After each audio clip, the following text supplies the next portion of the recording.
하나님, 내가 주님을 찬양합니다. 잠잠히 계시지 마십시오. 악한 자와 속이는 자가 일제히 나를 보고 입을 열고 혀를 올려서 거짓말로 나를 비난합니다. 미움으로 가득 찬 말을 나에게 퍼붓고 이유도 없이 나를 맹렬하게 공격합니다. 나는 그들을 사랑하여 그들을 위하여 기도를 올리건만 그들은 나를 고발합니다. 그들은 선을 오히려 악으로 갚고 사랑을 미움으로 갚습니다. 시편 109편 1에서 5절 말씀. 시편 109편에는 억울한 일을 당한 한 시인의 이야기가 담겨 있습니다. 그는 주님을 찬양한다며 첫 입을 뗐지만 곧장 자신의 진짜 속내를 전합니다. 그는 말합니다. 하나님, 내가 주님을 찬양합니다. 잠잠히 계시지 마십시오. 악한 자와 속이는 자가 일제히 나를 보고 입을 열고 혀를 올려서 거짓말로 나를 비난합니다. 미움으로 가득 찬 말을 나에게 퍼붓고 이유도 없이 나를 맹렬하게 공격합니다. 나는 그들을 사랑하여 그들을 위하여 기도를 올리건만 그들은 나를 고발합니다. 그들은 선을 오히려 악으로 갚고 사랑을 미움으로 갚습니다. 시인은 억울합니다. 자신이 행하지 않은 일 때문에 오해를 받고 있기 때문입니다. 어떤 오해를 받고 있는지는 알 수 없으나 그는 지금 맹렬히 공격을 받고 있습니다. 그런데 시인을 더욱 힘들게 하는 원인은 다른 곳에 있습니다. 시인은 사람들을 사랑으로 대했습니다. 그런데 사랑을 받은 그 사람들이 오히려 시인을 괴롭게 한 것입니다. 차라리 내가 누군가에게 의도적인 해를 입혔으면 덜 억울했을 것입니다. 시인은 선을 행하고 사랑을 행했는데 사랑을 받은 자들이 그를 더 힘들게 했던 것입니다.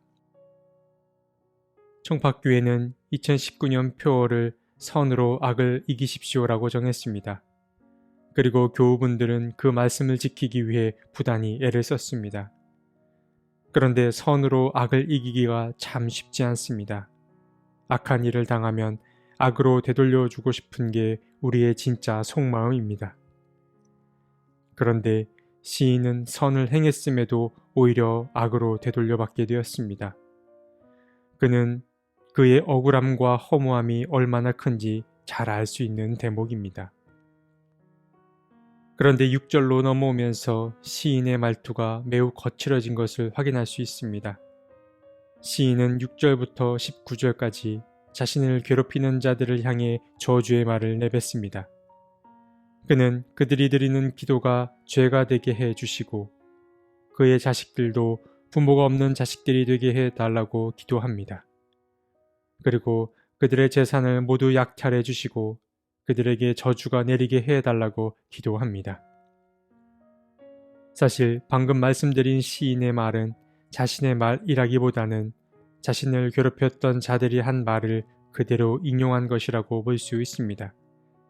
시인은 주님께서 자신의 억울한 마음을 알아주셨으면 하는 마음에 악인들이 드린 기도의 내용을 인용하여 고스란히 주님께 드린 것입니다. 그런데 21절에 넘어오면 다시 시인의 기도가 바뀝니다. 시인은 악인들이 사용한 그 기도문을 내려놓고 다시 주님 앞에 자신의 비참한 상황을 아뢰입니다. 시인은 말합니다. 주님은 나의 하나님이시니 주님의 명성에 어울리게 나를 도와주십시오. 주님의 사랑은 그지없으시니 나를 건져 주십시오. 나는 가난하고 빈곤합니다. 내 마음이 깊은 상처를 받았습니다. 나는 석양의 기운은 그림자처럼 사라져가고 놀란 메뚜기 떼처럼 날려갑니다. 금식으로 나의 두 무릎은 약해지고 내 몸에서는 기름기가 다 빠져서 수척해졌습니다.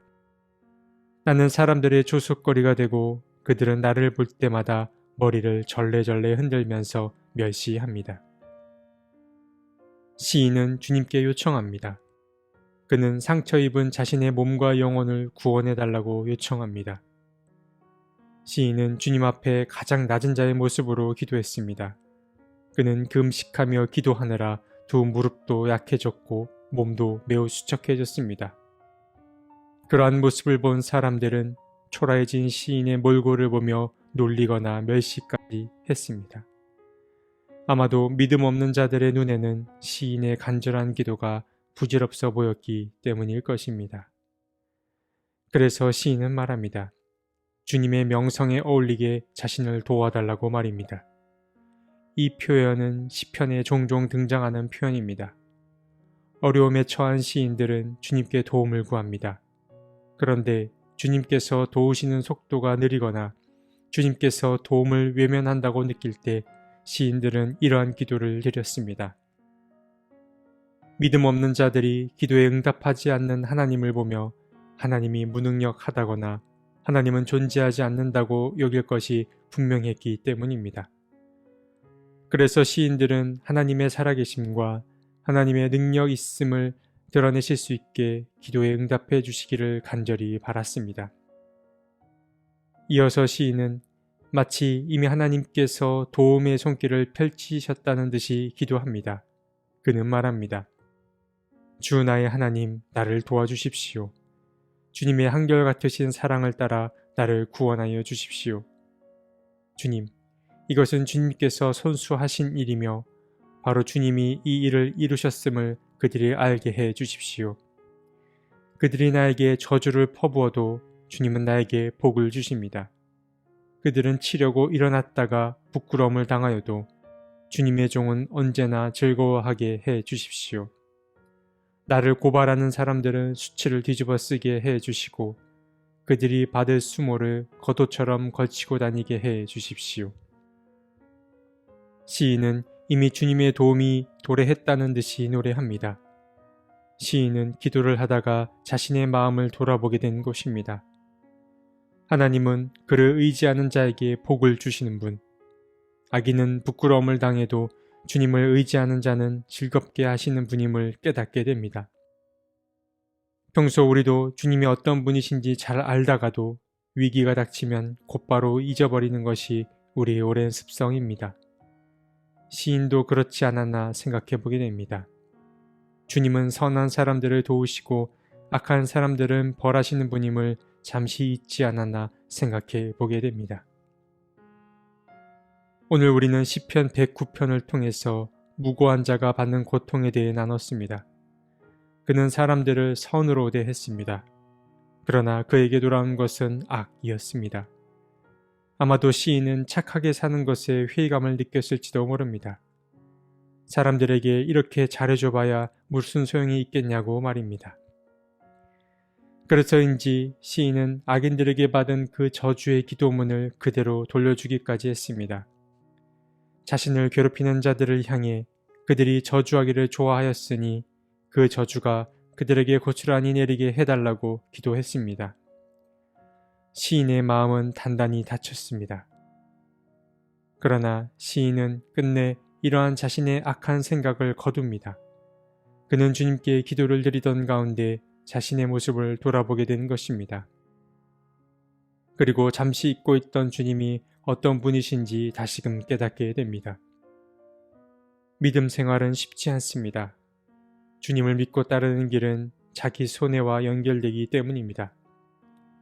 주님은 선으로 악을 이기라고 하셨습니다. 그리고 주님은 실제로 그렇게 사셨습니다. 그러나 우리가 잊지 말아야 할 것은 우리의 능력으로는 결코 악을 이길 수 없다는 사실입니다. 주님이 나를 통해 일하실 수 있어야 합니다. 나의 노력, 나의 애씀이 없어도 된다는 말이 아닙니다. 하나님의 도움과 나의 노력이 합쳐질 때 선으로 악을 이길 수 있게 됩니다. 우리를 도우실 주님을 기대하며 오늘 하루를 살아가는 저와 여러분이 되었으면 좋겠습니다. 하나님, 살다 보면 억울하고 답답한 일을 겪기도 합니다. 더구나 오늘의 시인처럼 선한 일을 했음에도 돌아오는 것이 그렇지 않은 반응일 때는 더욱 주님의 길에서 벗어나고 싶은 생각이 들기도 합니다. 주님, 연약한 우리를 도우셔서 선으로 악을 이기게 해 주십시오. 아멘.